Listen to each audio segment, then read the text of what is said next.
ಎಲ್ಲರಿಗೂ ನಮಸ್ಕಾರ. Share market ಕತೆ 1.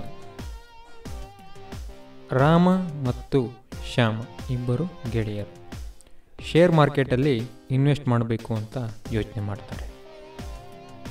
ರಾಮ 20,000 ರೂಪಾಯಿನ ಒಂದೇ ಸಲ ಒಂದು ಕಂಪನಿಯ ಶೇರ್ ಮೇಲೆ ಇನ್ವೆಸ್ಟ್ ಮಾಡಿಬಿಡ್ತಾನೆ.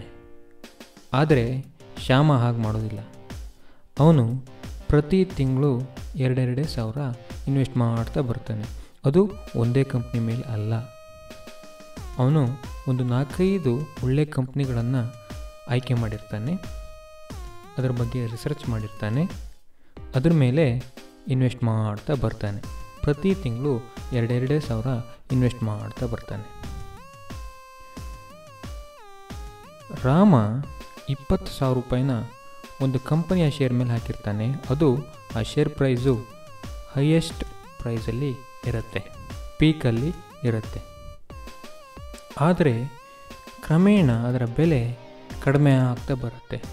ಮುಂದಿನ ತಿಂಗಳು ಡೌನ್ ಆಗುತ್ತೆ, ಮುಂದಿನ ತಿಂಗಳು ಮತ್ತೆ ಡೌನ್ ಆಗುತ್ತೆ. ಈ ಥರ ಆಗ್ತಾ ಬರುತ್ತೆ. ಆದರೆ ಶ್ಯಾಮ ಆ ಕಂಪ್ನಿಯ ಜೊತೆಗೆ ಇನ್ನೂ ಕೆಲವು ಕಂಪ್ನಿಗಳನ್ನು ಆ್ಯಡ್ ಮಾಡ್ಕೊಂಡಿದ್ದ. ಮೊದಲನೇ ತಿಂಗಳು ಬರೀ 2,000 ಹಾಕಿದ್ದ. ಮುಂದಿನ ತಿಂಗಳು ಆ ಶೇರ್ ಬಿದ್ದಾಗಲೂ ಕೂಡ 2,000 ರೂಪಾಯಿ ಹಾಕಿದ್ದ. ಹಾಗಾಗಿ ಆ ಕಂಪನಿಯ ಶೇರಿನ ಎವರೇಜ್ ಪ್ರೈಸ್ ಅವನಿಗೆ ಸಿಕ್ಬಿಡ್ತು. ಹಾಗಾಗಿ ಅವನಿಗೆ ತೀರಾ ಹೈ ಪ್ರೈಸ್ಗೆ ತಗೊಂಡಂಗೆ ಆಗಿಲ್ಲ. ಆದರೆ ರಾಮ ಕಾಯ್ತಾ ಇರ್ತಾನೆ. ಶೇರ್ ಪ್ರೈಸ್ ಕಡಿಮೆ ಆಗ್ತಾ ಬಂತು. ಆ ಕಂಪ್ನಿ ಲಾಸ್ ಆಗ್ತಾ ಬಂತು.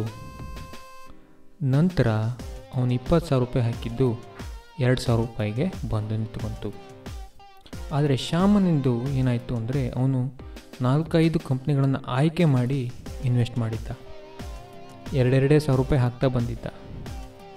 ಈ ಲಾಸ್ ಆದ ಕಂಪ್ನಿ ಇದೆಯಲ್ಲ, ಇದರದ್ದು ಲಾಸು ಅವನಿಗೆ ಬೇರೆ 3-4 ಕಂಪ್ನಿಗಳ ಲಾಭದಲ್ಲಿ ಇದು ಕವರ್ ಆಯಿತು.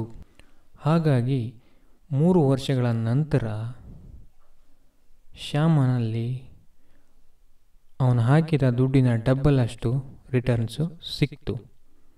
ಆದರೆ ರಾಮನಿಗೆ ಓನ್ಲಿ 2,000 ರೂಪಾಯಿ ಸಿಕ್ತು. 20,000 ರೂಪಾಯಿ ಹಾಕಿದ್ದ ಅವನು.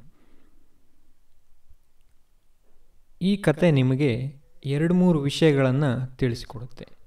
ಒಂದು, ರಾಮನದು ಲಂಪ್ ಸಮ್ ಇನ್ವೆಸ್ಟ್ಮೆಂಟ್, ಅದು ಒಂದೇ ಕಂಪನಿಯ ಮೇಲೆ.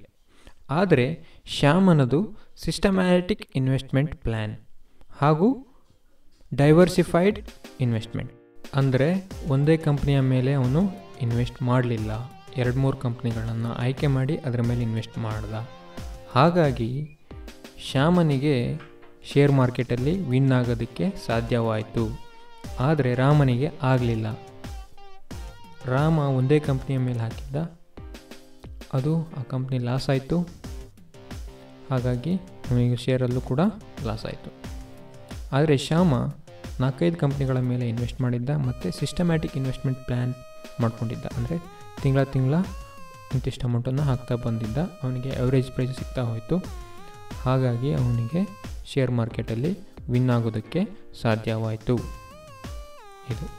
ಇದರಲ್ಲಿ ನೀವು ತಿಳ್ಕೊಂಡಿದ್ದೇನು ಅಂದರೆ ಸಿಸ್ಟಮ್ಯಾಟಿಕ್ ಇನ್ವೆಸ್ಟ್ಮೆಂಟ್ ಪ್ಲ್ಯಾನ್, ಡೈವರ್ಸಿಫಿಕೇಷನ್, ಆಮೇಲೆ ಲಂಪ್ ಸಮ್ ಇನ್ವೆಸ್ಟ್ಮೆಂಟ್, ಇದನ್ನೆಲ್ಲ ತಿಳ್ಕೊಂಡ್ರಿ ನೀವು. ಧನ್ಯವಾದಗಳು.